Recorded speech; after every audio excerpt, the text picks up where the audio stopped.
Hi everyone, Leah here from EurekaCrystalBeads.com with another fun beading video for you. Before I get started, take a quick look at our channel, and if you like what you see, hit that subscribe button and notification bell, and you'll always know when we're posting new content. Today's video is going to show you how to make the beautiful and delicate Winter Star earring. This is a really fun earring, and it's a great one evening earring. And it doesn't take that many components to make, which I know is sometimes a relief when there are many projects out there that have what feels like hundreds of components. So let me show you what we have. Now, as you can see, I already made one half of the earring. So what you see here is for the other half. So of course I have an ear wire. I have a Krakovski Chaton. This is a SS39, so it's around an 8mm crystal stone. I have 6 little tiny Chinese crystal rondelles. These are a 2x3mm. And I have 12 Miyuki size 8 seed beads. And you can change up the colors however you like. If you go onto EurekaCrystalBeads.com, you'll know that there are tons of colors in all of these items. Next, I have some Miyuki size 15 seed beads. I have some cylinder beads. These are Miyuki Delica beads. I'm going to be using some 1G thread. You can also use 6-pound fireline. I have a size 12 needle. And of course, you'll need scissors and some pliers to put on your ear wire when you're through. Okay, I've threaded up my needle with about a little more than 2 feet of my thread here. You will have some left over, but it's better to have a little bit extra just so that way it's easier to weave out your thread at the end. And we're going to be starting off with just our delicas for now. And the part of the earring that we're making, this is the back of the earring, is this little cage that's going to be the back of the setting that holds the chaton in when we set it in there. So you're going to start by picking up 12 of your Delica beads.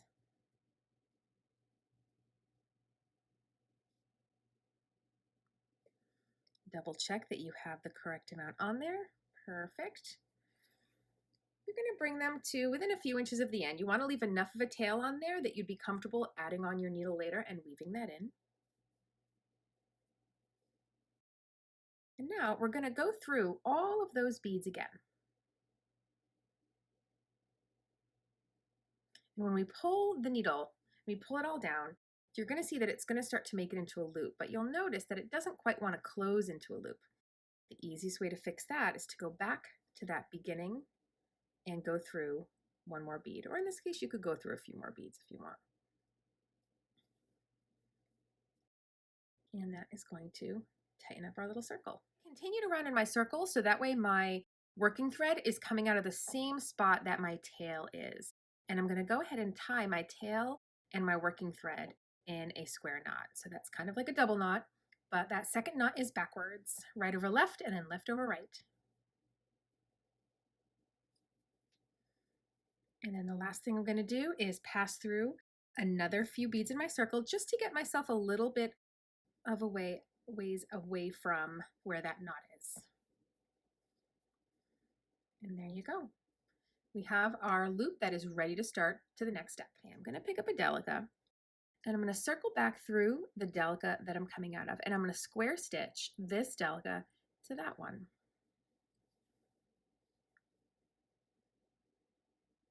Sometimes you might have to pop that first one into place, if that's what you want to see. And now we're going to go through the Delica we just added, like that. And we're going to do that again.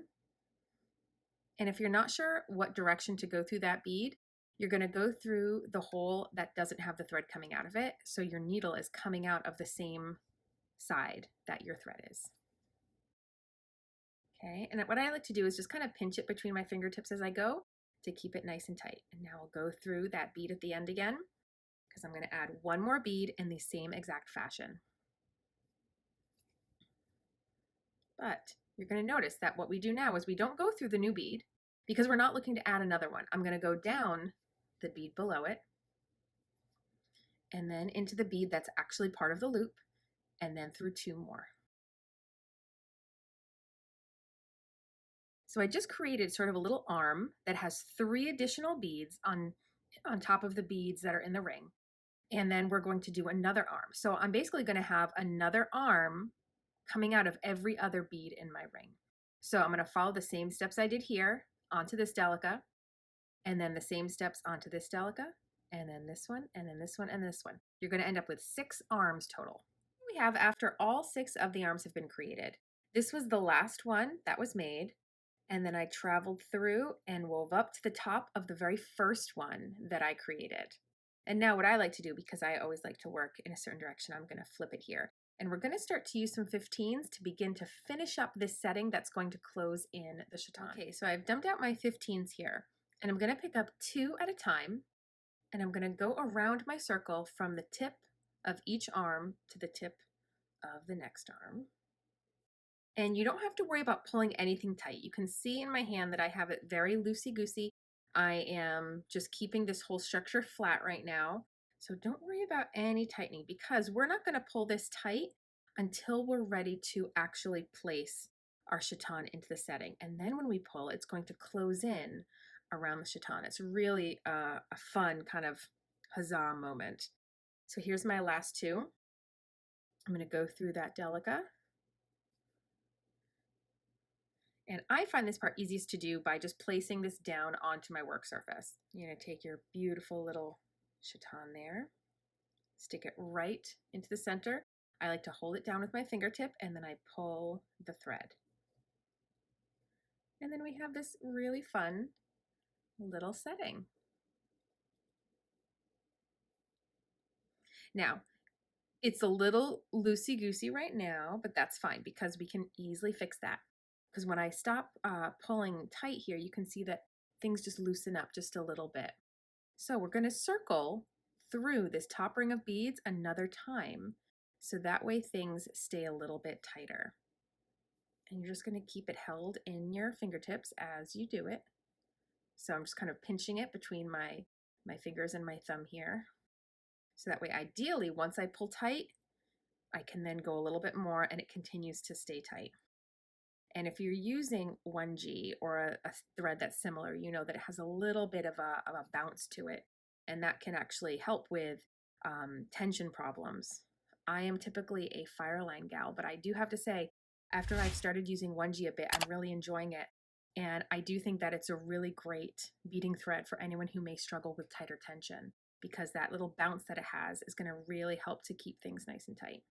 Now, once I've gone around and I feel happy that this is staying in there, I'm going to end by coming out of a delica in this ring, which basically means that I'm coming out of the tip of one of those arms.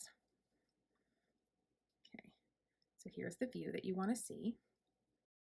And you'll notice that my thread's pointing this way. I'm going to go down a delica in that same arm, and you'll notice that it also reverses my direction. So now I'm going the other way around the stone. Now here's where we're also going to start to need some of our size 8 seed beads. And I'm going to pick up a 15, an 8, and a 15, and I'm going to go through the corresponding delica in the next arm. Just like this. So this is what you're going to get from the front when you see it. And I'll show you that one more time. 115, one size 8, and then 115. And we're going to go through that corresponding delica in the next arm. So the second one down from the very front. And that's what we have so far. So I'm going to keep going around and I'm going to finish that up and come back to you in a second. Okay, so this is what it looks like after we've added in that next little layer of beads. It definitely adds a nice little addition to that setting. Now this was the last little section I added, and then I traveled through a few beads. So I'm coming out of a size 8, and it's actually the first size 8 that I added when I did this step. I'm now going to take this and turn it over because I like to work counterclockwise, but it doesn't really matter. And I'm going to pick up 3 of my 15s, one of my little crystal rondelles, and 3 of my 15s. And I'm going to go in and out of the next size 8. Just like this. And it's okay if your crystal rondelle isn't sitting perfectly. We're going to end up doing another step later that's going to really pop this out to a nice little point. So again, I'm going to take 3 15s, a crystal rondelle, and 3 15s. And I'm going to go through the next size 8. Okay. So I'm going to keep going around and I'll come back to you in a minute showing you all of that done. Just about to add my last little section of beads in there. So I'm going to go through the size 8, pull them down. Now I'm going to go through a lot of these beads again, but not every single one of them. And I'm going to show you what I mean. So in this next little section right here, which is the first one we added of that step, we have the 3/15s, the rondelle, and the 3/15s. And then we were coming out of a size 8 and we went into a size 8.